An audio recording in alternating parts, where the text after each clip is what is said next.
ನಮಸ್ತೆ ಎಲ್ಲರಿಗೂ ಹೇಗಿದ್ದೀರಾ? ಎಲ್ಲರೂ ಚೆನ್ನಾಗಿದ್ದೀರಾ ಅಂತ ತಿಳ್ಕೊಂಡಿದ್ದೀನಿ. ಸೊ ಏನಪ್ಪ ಅಂತ ಹೇಳಿದ್ರೆ ಇವತ್ತು ನನ್ನ ಒಂದು ಬ್ಲಾಗ್ ವಿಡಿಯೋನ ಅಪ್ಡೇಟ್ ಮಾಡ್ತಾ ಇದ್ದೀನಿ. ಸೊ ಇವತ್ತು ಹುಣ್ಣಿಮೆ ಇರೋದ್ರಿಂದ ನಾವು ದೇವಸ್ಥಾನಕ್ಕೆ ಹೋಗಬೇಕು ಅಂತ ಅಂದ್ಕೊಂಡಿದ್ವಿ. ಸೊ ಅದು ಯಾವ ದೇವಸ್ಥಾನ, ನಾವು ಹೇಗೆ ಹೋದ್ವಿ, ಏನು ಅಂತ ಹೇಳ್ಬಿಟ್ಟು ಕಂಪ್ಲೀಟ್ ಇನ್ಫಾರ್ಮೇಷನನ್ನು ಈ ಒಂದು ವಿಡಿಯೋದಲ್ಲಿ ಕೊಡ್ತಾ ಇದ್ದೀನಿ. ಸೊ ಅದಕ್ಕಿಂತ ಮುಂಚೆ ಯಾರೆಲ್ಲ ನನ್ನ ಚಾನಲಿನ ಸಬ್ಸ್ಕ್ರೈಬ್ ಮಾಡಿಲ್ಲ ಪ್ಲೀಸ್ ಸಬ್ಸ್ಕ್ರೈಬ್ ಮಾಡಿ, ಲೈಕ್ ಮಾಡಿ, ಕಮೆಂಟ್ ಮಾಡಿ ಅಂತ ಹೇಳ್ತೀನಿ. ಸೊ ಇವಾಗ ನಾವು ಹೊರಟಿದ್ದು ಎಲ್ಲಿಗಪ್ಪ ಅಂತ ಹೇಳಿದರೆ ಮೈಲಾರ ಅಂದರೆ ಅದು ವಿಜಯನಗರ ಜಿಲ್ಲೆಯಲ್ಲಿ ಬರುತ್ತೆ. ಸೊ ಇದು ಮೈಲಾರ ಭಂಡಾರದ ಒಡೆಯ ಅಂತಲೇ ಕರೀತಾರೆ. ಸೊ ಇಡೀ ದೇಶದ ರಾಜಕೀಯ ಭವಿಷ್ಯವನ್ನು ನುಡಿತಕ್ಕಂಥ ಕಾರಣಿಕ ಅಲ್ಲಾಗುತ್ತೆ.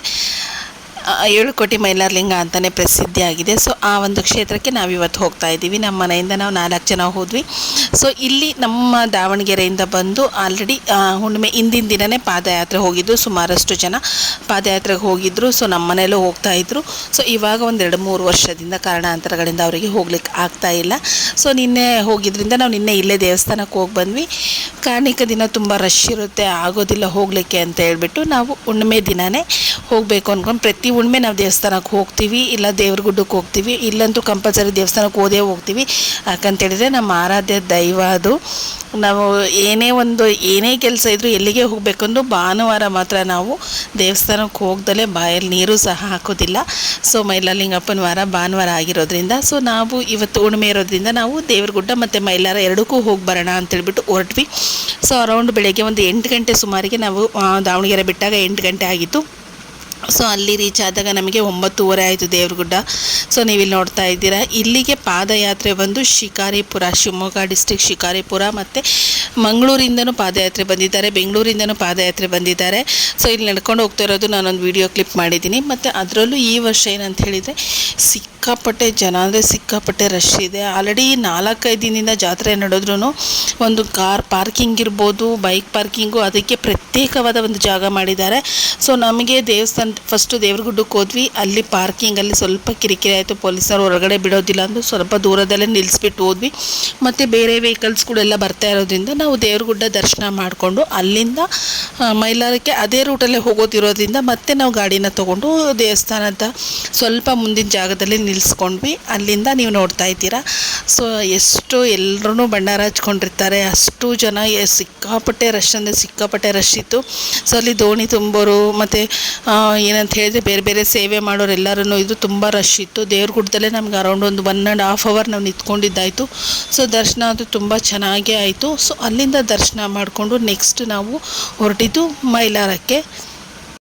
ಸೊ ಇವಾಗ ನೀವು ನೋಡ್ತಾ ಇರೋದೆಲ್ಲ ಬಂದುಬಿಟ್ಟು ಇದು ದೇವ್ರಗುಡ್ಡದಿದೆ. ಫಸ್ಟ್ ದೇವ್ರಗುಡ್ಡದಲ್ಲಿ ನಾವು ದರ್ಶನ ಮಾಡಿಕೊಂಡು ಅಲ್ಲಿ ಹೋಗಬೇಕಾದ್ರೆ ಹೊರಗಡೆನೇ ನಮಗೊಂದು ಆಂಜನೇಯ ಸ್ವಾಮಿ ಸಿಗುತ್ತೆ, ಅದನ್ನು ದರ್ಶನ ಮಾಡಿಕೊಂಡು ನಾವು ಅಲ್ಲಿಂದ ಮುಂದೆ ಹೋದ್ವಿ. ಮುಂದೆ ಹೋದರೆ ಅಲ್ಲಿ ದೇವಸ್ಥಾನದ ಎಂಟ್ರಿ ಆಗ್ತೀವಿ. ನೋಡ್ತಾ ಇದ್ರೆ ನೀವು ಶಾಮನೆಲ್ಲ ಹಾಕಿದ್ದಾರೆ, ಸಿಕ್ಕಾಪಟ್ಟೆ ಜನ ಇದ್ದಾರೆ. ಆದರೆ ಅವರೇನೋ ಡಮರುಗ ಬಾರಿಸ್ತಾರೆ ಮತ್ತು ಗೆಜ್ಜೆ ಕಟ್ಕೊಂಡು ಇದು ಮಾಡ್ತಾರಲ್ವ ಅದು, ಮತ್ತು ಚಾಟಿ ಬೀಸೋದಾಗಿರ್ಬೋದು, ಅವ್ರದ್ದೆಲ್ಲ ನೋಡಲಿಕ್ಕೆ ತುಂಬ ಚೆನ್ನಾಗಿರುತ್ತೆ. ಇದು ಕಾಯಿ ಹೊಡಿಲಿಕ್ಕೆ ಆ ಕಡೆ ಪ್ರತ್ಯೇಕ ಮಾಡಿದರು.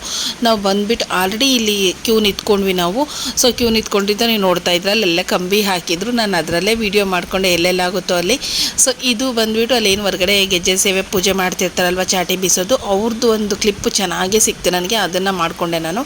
ಸೊ ಅದನ್ನು ಮಾಡಿಕೊಂಡು ಕ್ಯೂವಲ್ಲಿ ನಿಂತ್ಕೊಂಡು ಅಲ್ಲಿಂದ ದರ್ಶನ ಮಾಡ್ಕೊಂಡು ಹೊರಗಡೆ ಬಂದ್ವಿ. ಬಂದಾದಮೇಲೆ ನೆಕ್ಸ್ಟ್ ನಾವು ಹೊರಟಿದ್ದೆ ಮೈಲಾರಕ್ಕೆ ಹೋದ್ವಿ.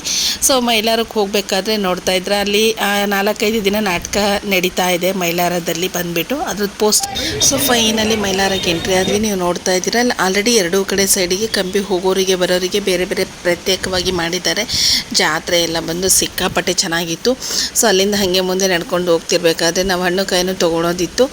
ಸೊ ಹಾಗೆ ವಿಡಿಯೋ ಮಾಡ್ಕೊಂಡು ಹೋದೆ ನಾನು. ಮುಂದೆ ಹೋಗ್ತಾ ಇದ್ವಿ. ಸೊ ಅಲ್ಲಿ ನೋಡ್ತಾ ಇದ್ದೀರಾ ನೀವು ಭಂಡಾರ ಎಷ್ಟು ಸಾಲಿಗೂ ಇಟ್ಟಿದ್ದಾರೆ. ಇದು ದೇವಸ್ಥಾನದ ಎಂಟ್ರೆನ್ಸ್ ಇದೆ.